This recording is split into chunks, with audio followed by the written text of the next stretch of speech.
Bien le bonsoir à vous. Ce soir, pour se relaxer, s'endormir, je vous lis un conte des frères Grimm, Jean le Chanceux. Jean avait servi son maître 7 ans. Il lui dit : « Monsieur, mon temps est fini. Je voudrais retourner chez ma mère. Payez-moi mes gages, s'il vous plaît. » Son maître lui répondit : « Tu m'as bien et loyalement servi. La récompense sera bonne. » Et il lui donna un lingot d'or gros comme la tête de Jean. Jean tira son mouchoir de sa poche, enveloppa le lingot et, le portant sur ses épaules au bout d'un bâton, il se mit en route pour aller chez ses parents.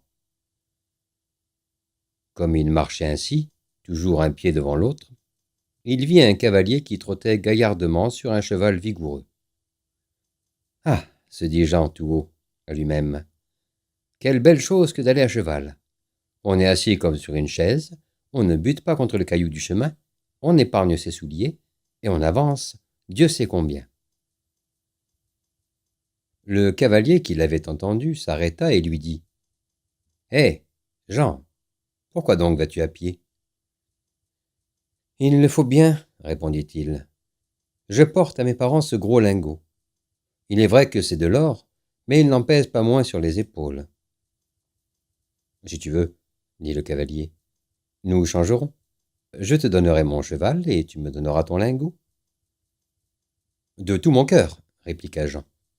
Mais vous en aurez votre charge, je vous avertis. » Le cavalier descendit, et après avoir pris l'or, il aida Jean à monter et lui mit la bride à la main en disant : « Maintenant, quand tu voudras aller vite, tu n'as qu'à faire claquer la langue et dire « hop, hop !» Jean était dans la joie de son âme quand il se vit à cheval. Au bout d'un instant, l'envie lui prit d'aller plus vite, et il se mit à claquer la langue et à crier « hop, hop !» Aussitôt, le cheval se lança au galop, et Jean, avant d'avoir eu le temps de se méfier, était jeté par terre dans un fossé sur le bord de la route. Le cheval aurait continué de courir s'il n'avait été arrêté par un paysan qui venait en sens opposé, chassant une vache devant lui. Jean, de fort mauvaise humeur, se releva comme il put et dit au paysan : « C'est un triste passe-temps que d'aller à cheval, surtout quand on a affaire à une mauvaise bête comme celle-ci, qui vous jette par terre au risque de vous rompre le cou. Dieu me préserve de jamais remonter dessus. À la bonne heure, une vache comme la vôtre. On va tranquillement derrière elle, et par-dessus le marché, on a chaque jour du lait, du beurre, du fromage. Que ne donnerais-je pour posséder une pareille vache ? » ?»« Eh bien, dit le paysan, puisque cela vous fait tant de plaisir, prenez ma vache pour votre cheval. » Jean était au comble de la joie. Le paysan monta à cheval et s'éloigna rapidement. Jean chassait tranquillement sa vache devant lui, en songeant à l'excellent marché qu'il venait de faire. « Un morceau de pain seulement, et je ne manquerai de rien, car j'aurai toujours du beurre et du fromage à mettre dessus. Si j'ai soif, je trai ma vache et je bois du lait. Que peut-on désirer de plus ? » À la première auberge qu'il rencontra, il fit une halte et consomma joyeusement toutes les provisions qu'il avait prises pour la journée. Pour les 2 liards qui lui restaient, il se fit donner un demi-verre de bière et, reprenant sa vache, il continua son chemin. On approchait de midi. La chaleur était accablante, et Jean se trouva dans une lande qui avait plus d'une lieue de long. Il souffrait tellement du chaud que sa langue était collée de soif à son palais. « Il y a remède au mal, pensa-t-il. Je vais traire ma vache et me rafraîchir d'un verre de lait. »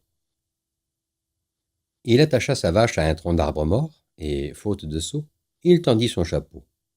Mais il eut beau presser le pis, pas une goutte de lait ne vint au bout de ses doigts. Pour comble de malheur, comme il s'y prenait maladroitement, la bête impatientée lui donna un tel coup de pied sur la tête qu'elle l'étendit sur le sol, où il resta un certain temps sans connaissance. Heureusement, il fut relevé par un boucher qui passait par là, portant un petit cochon sur une brouette. Jean lui conta ce qui était arrivé. Le boucher lui fit boire un coup en lui disant : « Buvez cela pour vous réconforter. Cette vache ne vous donnera jamais de lait. C'est une vieille bête qui n'est plus bonne que pour le travail ou l'abattoir. » Jean s'arrachait les cheveux de désespoir. « Qui s'en serait avisé » s'écriait-il. « Sans doute cela fera de la viande pour celui qui l'abattra. Mais pour moi j'estime peu la viande de vache. Elle n'a pas de goût. À la bonne heure, un petit cochon comme le vôtre, voilà qui est bon.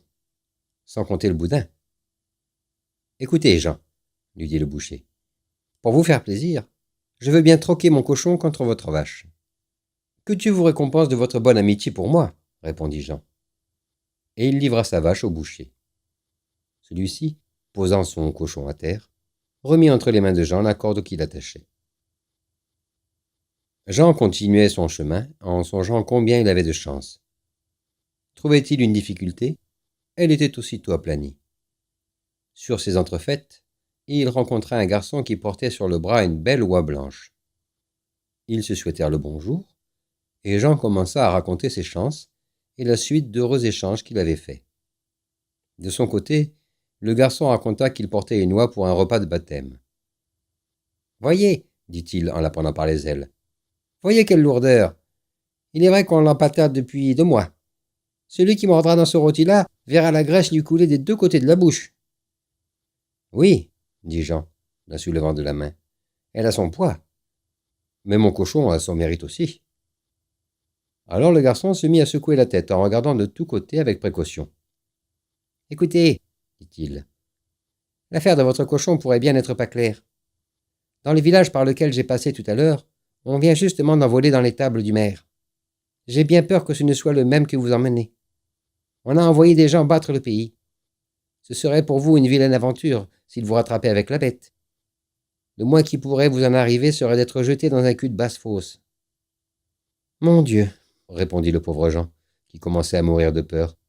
Ayez pitié de moi. Il n'y a qu'une chose à faire.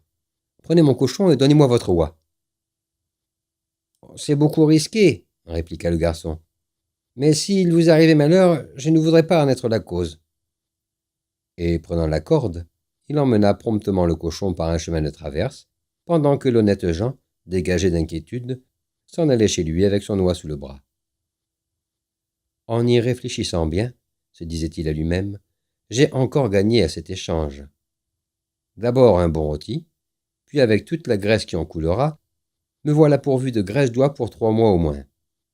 Enfin, avec les belles plumes blanches, je me ferai un oreiller sur lequel je dormirai bien sans qu'on me berce. Quelle joie pour ma mère! En passant par le dernier village avant d'arriver chez lui, il vit un rémouleur qui faisait tourner sa meule en chantant. « Je suis rémouleur sans pareil, tourne ma roue au soleil. » Jean s'arrêta à le regarder et finit par lui dire « Vous êtes joyeux à ce que je vois. Il paraît que le repassage va bien ?»« Oui, répondit le rémouleur. C'est un métier d'or. Un bon rémouleur est un homme qui a toujours de l'argent dans sa poche. Mais où avez-vous acheté cette belle oie ? » ?»« Je ne l'ai pas achetée. Je l'ai eue en échange de mon cochon. »« Et le cochon ? » ?»« Je l'ai eu pour ma vache. »« Et la vache ? » ?»« Pour un cheval. »« Et le cheval ? » ?»« Pour un lingot d'or gros comme ma tête. »« Et le lingot ? » ?»« C'était mes gages pour 7 ans de service. »« Je vois, dit le rémouleur, que vous avez toujours su vous tirer d'affaire. Maintenant, il ne vous reste plus qu'à trouver un moyen d'avoir toujours la bourse pleine, et votre bonheur est fait. »« Mais comment faire ? Demanda Jean. »« Il faut vous faire rémouleur comme moi. Pour cela, il suffit d'une pierre à aiguiser. Le reste vient tout seul. J'en ai une, un peu ébréchée, il est vrai, mais je vous la céderai pour peu de choses, votre oie seulement. Voulez-vous ? » ?»« Cela ne se demande pas, répondit Jean. Mais voilà l'homme le plus heureux de la terre. Au diable les soucis, quand j'aurai toujours la poche pleine. Il prit la pierre et donna son oie en paiement.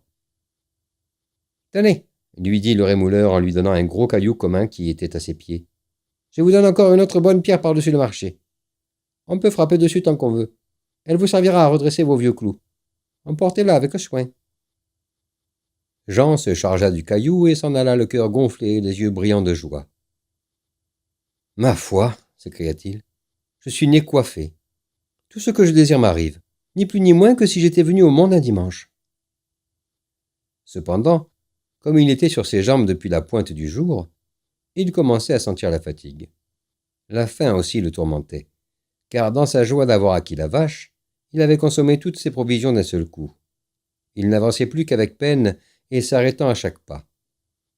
La pierre et le caillou le chargeaient horriblement. Il ne put s'empêcher de songer qu'il serait bien heureux de n'avoir rien apporté du tout. Il se traîna jusqu'à une source voisine pour se reposer et se rafraîchir en buvant un coup, et, pour ne pas se blesser avec les pierres en s'asseyant, il les posa près de lui sur le bord de l'eau.